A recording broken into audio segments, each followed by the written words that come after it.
Welcome back to my YouTube channel ಸೌಜು69 Kannada vlogs. ಏನಪ್ಪ ಇದಕ್ಕಿದ್ದಂಗೆ ಚಾನಲ್ ನೇಮ್ ಬೇರೆ ಹೇಳ್ತಾ ಇದ್ದಾಳೆ ಅಂತ ಅನ್ಕೊತಾ ಇದ್ದೀರಾ. ಇಷ್ಟು ದಿನ ಸೌಮ್ಯ ಅಚ್ಚ ವ್ಲಾಗ್ಸ್ ಇನ್ ಕನ್ನಡ ಅಂತ ಇಟ್ಟಿದ್ದೆ ಚಾನಲ್ ನೇಮು. ಆದರೆ ತುಂಬ ಜನ ನನಗೆ ನಿಮ್ಮ ಚಾನಲ್ ನೇಮ್ ತುಂಬ ಉದ್ದ ಆಯಿತು, ಹೇಳೋದಕ್ಕೆ ಕಷ್ಟ ಆಗುತ್ತೆ, ಸ್ವಲ್ಪ ಚಿಕ್ಕದು ಮಾಡಿ ಚಾನಲ್ ನೇಮ್ನ, ಏನಾದರೂ ಬೇರೆ ಥರ ಇಡಿ ಅಂತ ಹೇಳ್ತಾ ಇದ್ರು. ಹಾಗಾಗಿ ನನಗೂ ಹೌದು ಅಂತ ಅನ್ನಿಸ್ತು. ಸರಿ ಚೇಂಜ್ ಮಾಡೋಣ ಅಂತ ಯೋಚನೆ ಮಾಡಿದೆ, ಏನು ಹೆಸರು ಇಡೋಣ ಅಂತ ಅಂದ್ಬಿಟ್ಟು ಕೊನೆಗೆ ನನಗೆ ಈ ಹೆಸರು ಓಕೆ ಅಂತ ಅನ್ನಿಸ್ತು. ಹಾಗಾಗಿ ಇದನ್ನು ಇಟ್ಟಿದ್ದೀನಿ. ಹೆಂಗಿದೆ ನನ್ನ ಚಾನಲ್ ನೇಮು ಪ್ಲೀಸ್ ನನಗೆ ಕಮೆಂಟ್ ಮಾಡಿ ಹೇಳಿ, ಚೆನ್ನಾಗಿದೆಯಾ ಇಲ್ವಾ ಅಂತ. ತುಂಬ ನೇಮ್ನ ಯೋಚನೆ ಮಾಡಿ ಕೊನೆಗೆ ನನಗೆ ಇದು ಓಕೆ ಅಂತ ಅನ್ನಿಸ್ತು. ಹಾಗಾಗಿ ಇದನ್ನು ಇಟ್ಟಿರೋದು. ಇನ್ನೂ ಯಾರಾದರೂ ನನ್ನ ಚಾನಲ್ಗೆ ಸಬ್ಸ್ಕ್ರೈಬ್ ಮಾಡ್ಕೊಳ್ದೆ ವಿಡಿಯೋ ನೋಡ್ತಾ ಇದ್ದರೆ ಪ್ಲೀಸ್ ಸಬ್ಸ್ಕ್ರೈಬ್ ಮಾಡ್ಕೊಂಡು ವಿಡಿಯೋ ನೋಡಿ. ವಿಡಿಯೋನ ಕೊನೆ ತನಕ ನೋಡಿ. ವಿಡಿಯೋ ಇಷ್ಟ ಆದರೆ ಲೈಕ್ ಮಾಡಿ, ಇಷ್ಟ ಆಗಲಿಲ್ಲ ಅಂದರೆ ಡಿಸ್ಲೈಕ್ ಮಾಡಿ. ಯಾಕೆ ಇಷ್ಟ ಆಗಲಿಲ್ಲ ಅಂತ ಮಿಸ್ ಮಾಡದೆ ಕಮೆಂಟ್ ಮಾಡಿ ಹೇಳಿ. ಇನ್ನಿವತ್ತು ಶುಕ್ರವಾರ ಬೆಳಗ್ಗೆಯಿಂದನೇ ವ್ಲಾಗ್ನ ಸ್ಟಾರ್ಟ್ ಮಾಡಿಕೊಂಡೆ. ನಂದು ರೆಸ್ಟಿಂಗ್ ಡೇ ಎಲ್ಲ ಮುಗಿದು ಇವತ್ತಿಗೆ 5 ದಿನ ಆಗಿತ್ತು. ಹಾಗಾಗಿ ನಾನು ಪೂಜೆ ಎಲ್ಲ ಮಾಡಬೇಕಿತ್ತಲ್ವ, ಶುಕ್ರವಾರ ಆಗಿದ್ದರಿಂದ ಗ್ರಹಣ ದಿವಸನೂ ನಾನು ಮನೆ ಕ್ಲೀನ್ ಮಾಡ್ಕೊಳ್ಳೋಕ್ಕೆ ಆಗಿರಲಿಲ್ಲ, ಪೂಜೆ ಮಾಡೋದಕ್ಕಾಗಿರಲಿಲ್ಲ. ಸಿಕ್ಕಾಪಟ್ಟೆ ಬೇಜಾರಾಗಿತ್ತು.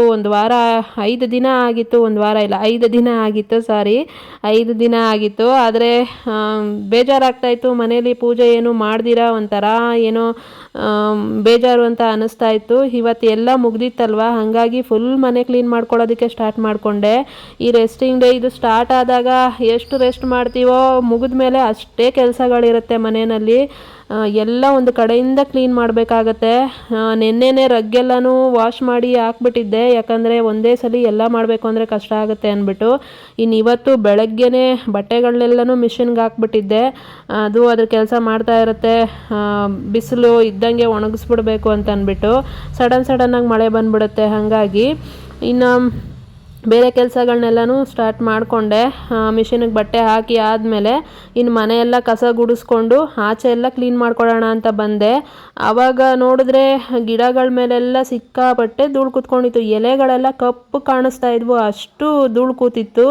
ಹಾಗಾಗಿ ಇದನ್ನು ಕೂಡ ಇವತ್ತೆಲ್ಲನೂ ತೊಳೆದು ನಮ್ಮ ಗಿಡಗಳಿಗೆಲ್ಲ ಸ್ನಾನನೇ ಮಾಡಿಸ್ಬಿಟ್ಟಿದ್ದೀನಿ. ಅಷ್ಟು ನೀಟಾಗಿ ಎಲ್ಲ ಎಲೆಗಳನ್ನೂ ಒಂದೊಂದು ಎಲೆನೂ ಬಿಡ್ದಿರ ನೀಟಾಗಿ ತೊಳೆದು ಕ್ಲೀನ್ ಮಾಡಿ ಎಲ್ಲ ಸ್ನಾನನೇ ಮಾಡಿಸಿ ಇಟ್ಟಿದ್ದೀನಿ. ಎಲ್ಲ ಗಿಡಗಳಿಗೂ ಫ್ರೆಶ್ಶಾಗಿ ಕಾಣಿಸ್ತಾ ಇದ್ವು ಇವಾಗಂತೂ.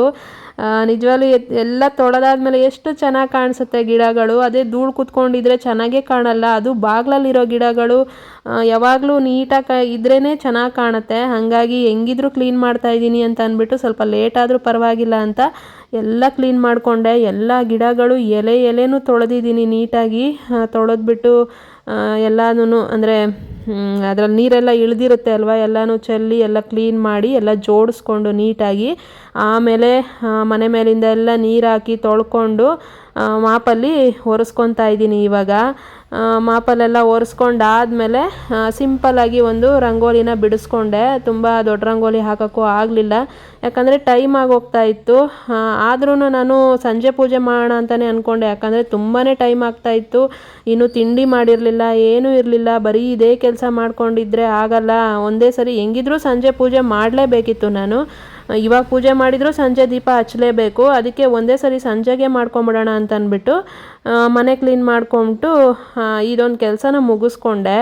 ಆಚೆ ಕೆಲಸ ಮುಗಿದ್ಬಿಟ್ರೆ ಒಳಗಿನ ಕೆಲಸ ಹೆಂಗೋ ಆಗುತ್ತೆ ಅಂತ ಅಂದ್ಬಿಟ್ಟು ಇನ್ನು ಸಂಜೆ ಟೈಮಲ್ಲಿ ತೊಳ್ಕೊಂಡು ಕೂತ್ಕೊಂಡ್ರೆ ಅದಕ್ಕೂ ಟೈಮ್ ಆಗಿಬಿಡುತ್ತೆ. ಯಾಕಂದರೆ ಮಧ್ಯದಲ್ಲಿ ನನಗೆ ಬೇರೆ ಕೆಲಸಗಳು ಬರ್ತಾನೆ ಇರ್ತವೆ, ಫ್ರೀನೇ ಇರಲ್ಲ. ಹಾಗಾಗಿ ಫಸ್ಟು ಈ ಕೆಲಸನ ಮಾಡ್ಕೊಂಬಿಟ್ಟಿದ್ದು. ಇನ್ನು ಸಿಂಪಲ್ಲಾಗಿ ಈ ಥರ ಒಂದು ರಂಗೋಲಿನ ಹಾಕ್ಕೊಂಡೆ.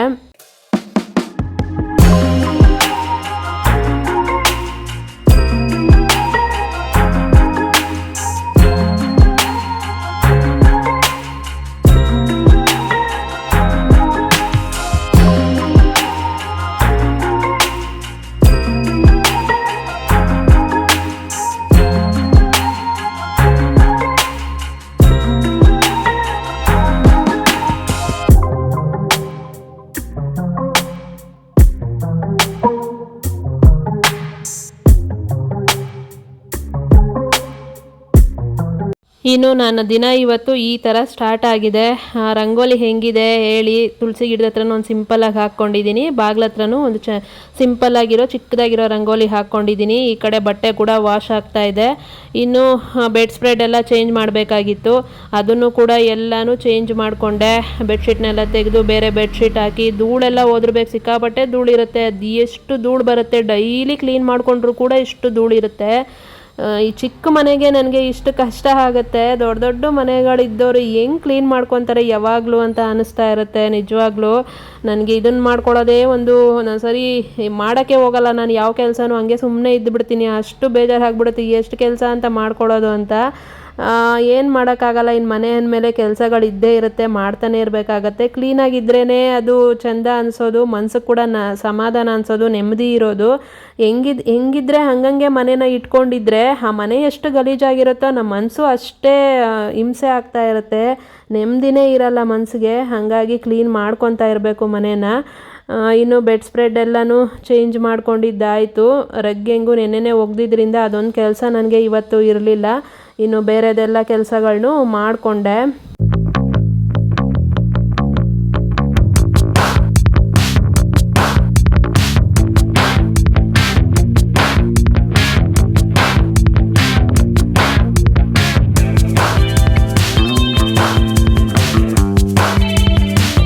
ಇನ್ನು ಬೆಡ್ ಸ್ಪ್ರೆಡ್ ಎಲ್ಲ ಚೇಂಜ್ ಮಾಡಿ ಆದಮೇಲೆ ಫಸ್ಟು ತಿಂಡಿ ರೆಡಿ ಮಾಡಿಬಿಡೋಣ ಅಂತ ಬಂದೆ, ಯಾಕಂದರೆ ಲೇಟ್ ಆಗ್ತಾ ಇತ್ತು. ಇನ್ನು ತಿಂಡಿ ತಿಂದಿರ ಯಾವಾಗಲೂ ಪೂಜೆ ಮಾಡೋ ಟೈಮಲ್ಲಿ ನಾನು ತಿಂಡಿ ಮಾಡೋದೇ 10:30 11 ಗಂಟೆ ಈ ಥರ ಆಗಿಬಿಡುತ್ತೆ. ಹಾಗಾಗಿ ಇವತ್ತು ಅಷ್ಟು ಲೇಟ್ ಮಾಡೋದು ಬೇಡ, ಫಸ್ಟು ತಿಂಡಿ ತಿನ್ಕೊಂಬಿಡೋಣ ಅಂತ ಅಂದ್ಬಿಟ್ಟು ತಿಂಡಿ ರೆಡಿ ಮಾಡೋದಕ್ಕೆ ಬಂದೆ.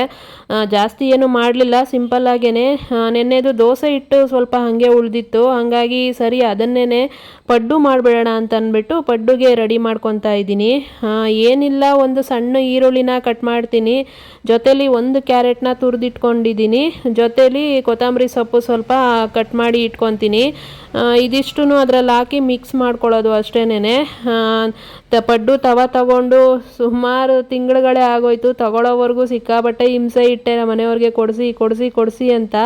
ಅವ್ರು ಇವಾಗಂತೂ ದಿನ ಬೈತಾರೆ. ಅದನ್ನು ತೆಗೆಸ್ಕೊಳ್ಳೋವರೆಗೂ ಬಿಡಲಿಲ್ಲ, ಪ್ರಾಣ ತಿಂತಾ ಇದ್ದೆ. ಇವಾಗ ತಕ್ಕೊಟ್ಮೇಲೆ ಅದ್ರ ಕಡೆ ತಿರುಗೂ ನೋಡಲ್ಲ ನೀನು. ಪಡ್ಡು ತಂದಾಗಿಂದ ಎಷ್ಟು ಸಲ ಪಡ್ಡು ಮಾಡಿದ್ಯಾ ಹೇಳು ನೀನು ಅಂತ ಕೇಳ್ತಾ ಇದ್ರು. ಅದಕ್ಕೆ ಇವತ್ತು ಮಾಡೇ ಬಿಡೋಣ ಅಂತ ಅಂದ್ಬಿಟ್ಟು ತಗೊಂಡೆ, ಎಲ್ಲನೂ ರೆಡಿ ಮಾಡಿಕೊಂಡೆ.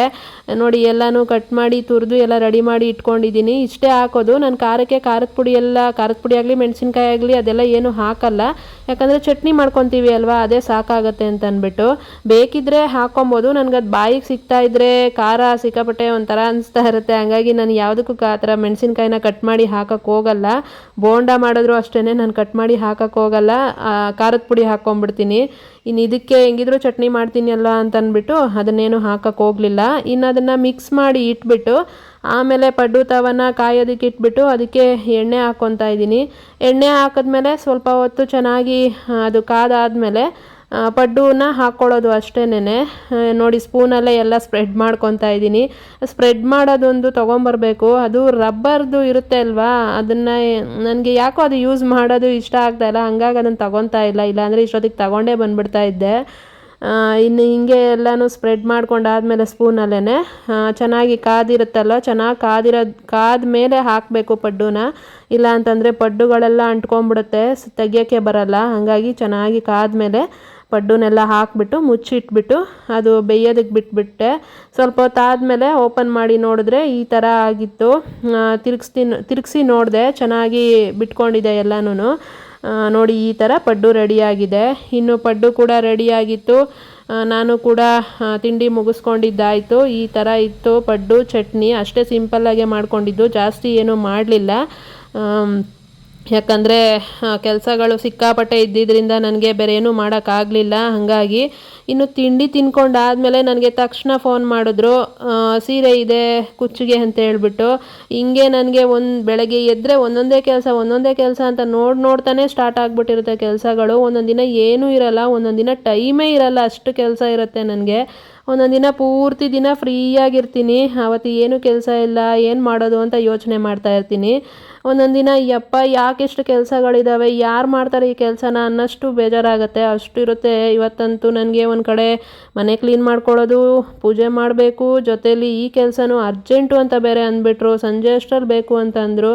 ಹಂಗಾಗಿ ತಗೊಂಡು ಬಂದು ಅದನ್ನು ಮಾಡೋದಕ್ಕೆ ಅಂತ ಕೂತ್ಕೊಂಡೆ. ಅದನ್ನು ಮಾಡೋಕ್ಕೆ ಸ್ಟಾರ್ಟ್ ಮಾಡಿ ಅದು ಎಂಡ್ ಆಗೋವರೆಗೂ ನನಗೆ ವೀಡಿಯೋ ಮಾಡೋಕ್ಕೆ ನೆನಪೇ ಇಲ್ಲ. ಯಾಕಂದರೆ ಅಷ್ಟು ಟೆನ್ಷನ್ ಆಗೋಗಿತ್ತು, ಯಾವಾಗ ಮುಗಿಸ್ತೀನೋ ಇದನ್ನು ಮುಗಿಸಿ ತಿರ್ಗಾ ನಾನು ಮತ್ತೆ ಮನೆ ಕ್ಲೀನ್ ಮಾಡ್ಕೊಬೇಕಿತ್ತಲ್ವ. ಹಾಗಾಗಿ ಯಾಕಪ್ಪ ಬೆಡ್ ಮೇಲೆ ಕೂತ್ಕೊಂಡವಳು ಇವತ್ತು ಕೆಳಗಡೆ ಇಟ್ಕೊಂಡು ಮಾಡ್ತಾವಳೆ ಅಂತ ಅನ್ಕೊತಾ ಇದ್ದೀರಾ. ಬೆಡ್ ಮೇಲೆ ಎಲ್ಲ ಬೆಡ್ ಸ್ಪ್ರೆಡ್ ಎಲ್ಲ ಚೇಂಜ್ ಮಾಡಿ ಇಟ್ಟಿದ್ದೀನಿ. ಮತ್ತೆ ಇವಾಗ ಬೆಡ್ ಮೇಲೆ ಕೂತ್ಕೊಂಡು ಮತ್ತೆ ಇದ್ರ ಧೂಳೆಲ್ಲನೂ, ದಾರದ ಧೂಳೆಲ್ಲ ಬೀಳುತ್ತೆ, ಮತ್ತೆ ಗಲೀಜಾಗುತ್ತೆ, ಮತ್ತೆ ಕ್ಲೀನ್ ಮಾಡ್ಕೊಂಡು ಕೂತ್ಕೊಬೇಕು. ಆಗಲ್ಲ, ಎಷ್ಟು ಸತಿ ಮಾಡೋದು ಕ್ಲೀನು ಅಂತ ಅಂದ್ಬಿಟ್ಟು ಕೆಳಗಡೆನೇ ಕೂತ್ಕೊಂಡ್ಬಿಟ್ಟೆ. ನಾನು ಕೆಳಗೆ ಚಾಪೆ ಗೀಪೇನೂ ಹಾಕ್ಕೊಂಡಿರೋ ಕೂತ್ಕೊಂಡ್ಬಿಟ್ಟು, ಅದು ನೆಲ ಥಂಡಿ ಇರೋದ್ರಿಂದ ನನಗೆ ಕಾಲುಗಳೆಲ್ಲ ಹಿಡ್ಕೊಂಬಿಟ್ಟಿದ್ವು. ಏನು ಮಾಡೋಕ್ಕಾಗಲ್ಲ, ಇನ್ನು ಕೆಲಸ ಮಾಡೋವಾಗ ಹಂಗೆ ಇರುತ್ತೆ. ಇನ್ನು ಅದನ್ನು ಕೂಡ ಮಾಡಿ ಮುಗಿಸಿ ತಗೊಂಡೋಗಿ ಕೊಟ್ಟು ಬರೋಷ್ಟೊತ್ತಿಗೆ 4:45 ಟೈಮ್ ಆಗೇ ಹೋಗ್ಬಿಟ್ಟಿತ್ತು. ಇನ್ನು ಅವ್ರಿಗೆ ಕೊಟ್ಟು ಬಂದಾದಮೇಲೆ ನಾನು ಮನೆಯನ್ನೆಲ್ಲ ಮತ್ತೆ ಕ್ಲೀನ್ ಮಾಡ್ಕೊಳ್ಳೋಕೆ ಸ್ಟಾರ್ಟ್ ಮಾಡಿಕೊಂಡೆ. ಆಚೆ ಕೆಲಸ ಎಲ್ಲ ನಾರ್ಮಲಾಗಿ ಬೆಳಗ್ಗೆನೇ ಮುಗ್ದಿತ್ತಲ್ವ.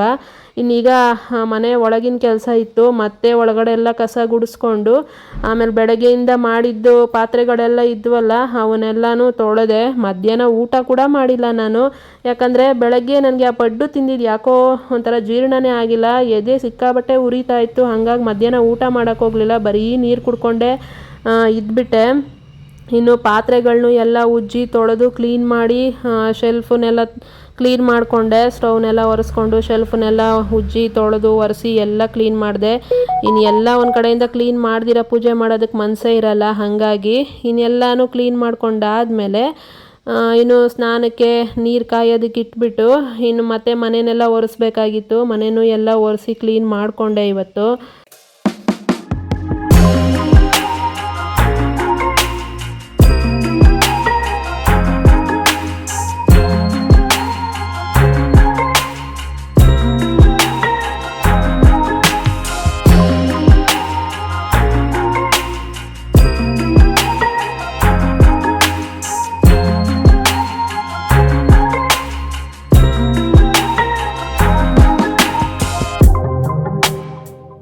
ಇನ್ನು ಮನೆಯೆಲ್ಲ ಒರೆಸ್ಕೊಳ್ಳೋಷ್ಟೊತ್ತಿಗೆ ನೀರು ಕೂಡ ಕಾದಿತ್ತು. ಹಾಗೆ ಸ್ನಾನಕ್ಕೆ ಹೋಗ್ಬಿಟ್ಟು ಜೊತೇಲಿ ಬಾತ್ರೂಮ್ನೆಲ್ಲ ಉಜ್ಜಬೇಕಾಗಿತ್ತು. ಅದನ್ನು ಕೂಡ ಫುಲ್ ಬಚ್ಚಲ ಮನೆ ಬಾತ್ರೂಮ್ನೆಲ್ಲ ಉಜ್ಜಿ ತೊಳೆದು ನಾನು ಕೂಡ ಸ್ನಾನ ಮಾಡಿಕೊಂಡು ಬಂದು ರೆಡಿ ಕೂಡ ಆದೆ. ಅಷ್ಟೊತ್ತಿಗಾಗಲೇ 6 ಗಂಟೆ ಟೈಮ್ ಆಗೇ ಹೋಗ್ಬಿಟ್ಟಿತ್ತು.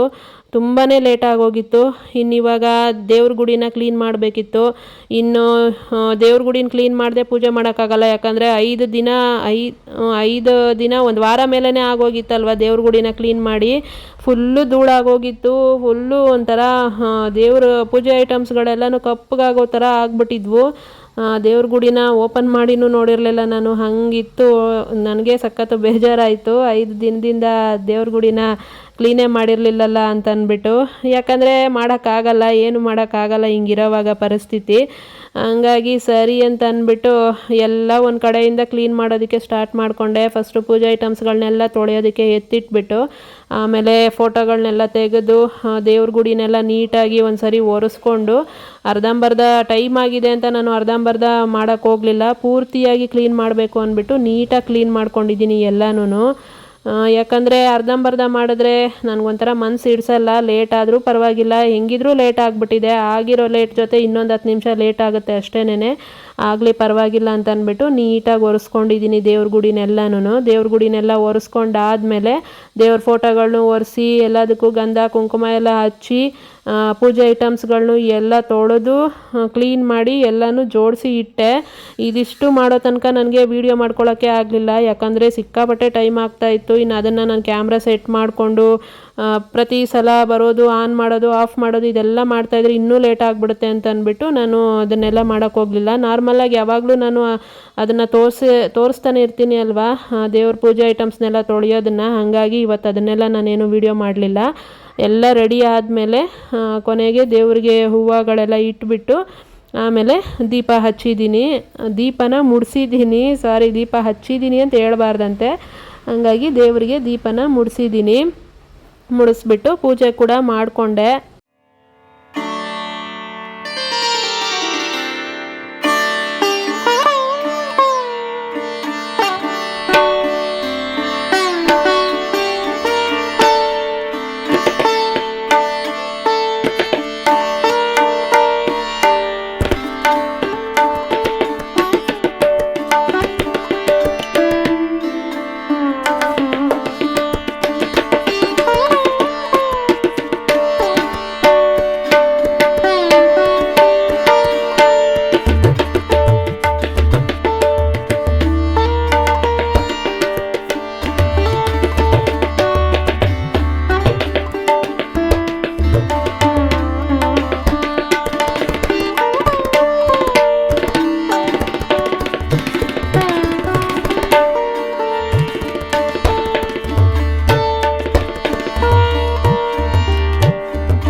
ಇನ್ನು ಪೂಜೆ ಎಲ್ಲ ಆದಮೇಲೆ ನಮ್ಮ ದೇವ್ರ ಗುಡಿ ಈ ಥರ ಕಾಣಿಸ್ತಾ ಇತ್ತು. ಇವತ್ತಂತೂ ನನಗೆ ಮನಸ್ಸಿಗೆ ಸಮಾಧಾನ ಆಯಿತು ನಿಜವಾಗ್ಲೂ. ಯಾಕಂದರೆ ಒಂದು ವಾರ ಆಗಿತ್ತಲ್ವ ಮನೆಯಲ್ಲಿ ಪೂಜೆ ಮಾಡ್ದಿರ ಒಂಥರ ಮನಸ್ಸಿಗೆ ನೆಮ್ಮದಿನೇ ಅನ್ನಿಸ್ತಾ ಇರಲಿಲ್ಲ. ನಾನಂತೂ ಒಳ್ಳೆ ಪೇಷಂಟ್ ಥರನೇ ಇದ್ದೆ. ಹಾಗಾಗಿ ಇವತ್ತು ಫುಲ್ ಮನೆ ಕ್ಲೀನ್ ಮಾಡಿ ದೇವ್ರ ಪೂಜೆ ಎಲ್ಲ ಮಾಡಿ ಕುತ್ಕೊಳ್ಳೋ ಅಷ್ಟೊತ್ತಿಗೆ ನನಗಂತೂ ಬೆನ್ನೆಲ್ಲ ಬಿದ್ದೋದಂಗೆ ಆಗೋಯ್ತು. ಅಷ್ಟು ನೋವು ಬಂದ್ಬಿಡ್ತು. ಒಂದೇ ಸಮ ಎಷ್ಟು ಫಾಸ್ಟಾಗಿ ಮಾಡ್ಕೊಂಡಿದ್ದೀನಿ ಇವತ್ತು ಕೆಲಸನ ಅಂದರೆ ನನಗೆ ಆಶ್ಚರ್ಯ ಆಗೋಯ್ತು. ಇಷ್ಟು ಫಾಸ್ಟಾಗಿ ಕೆಲಸ ಮಾಡಿ ಮುಗಿಸಿ ನಾನು ಪೂಜೆ ಮುಗಿಸೋಷ್ಟೊತ್ತಿಗೆ ಕರೆಕ್ಟಾಗಿ 7 ಗಂಟೆ ಒಳಗೆ ದೀಪ ಕೂಡ ಹಚ್ಚಿದ್ದೆ. ಅಷ್ಟು ಬೇಗ ಮಾಡ್ಕೊಂಡಿದ್ದೀನಿ ಕೆಲಸನ. ನಿಜವಾಗ್ಲೂ ಸಿಕ್ಕಾಪಟ್ಟೆ ಸೊಂಟ ನೋವು ಬಂದ್ಬಿಡ್ತು ನನಗೆ. ಬೆನ್ನು ಕೂಡ ಹಂಗೆ ಗೋಡೆಗೆ ಒರ್ಸ್ಕೊಳಕ್ಕೂ ಆಗ್ತಾಯಿಲ್ಲ, ಅಷ್ಟು ನೋವ್ತಾ ಇತ್ತು ಬೆನ್ನು. ಯಾಕಂದರೆ ಮಾಮೂಲಿಯಾಗಿ ಈಗ 5 ದಿನದಿಂದನೂ ಸುಸ್ತಾಗಿರುತ್ತೆ ಅಲ್ವಾ, ಅದ್ರ ಜೊತೇಲಿ ಈಗ ಒಂದೇ ಸಮ ಕೆಲಸ ಮಾಡ್ಕೊಂಡಿದ್ದು ಸಿಕ್ಕಾಪಟ್ಟೆ ಬ್ಯಾಕ್ ಪೇಯ್ನು ಸ್ಟಾರ್ಟ್ ಆಗೋಯ್ತು ನನಗೆ.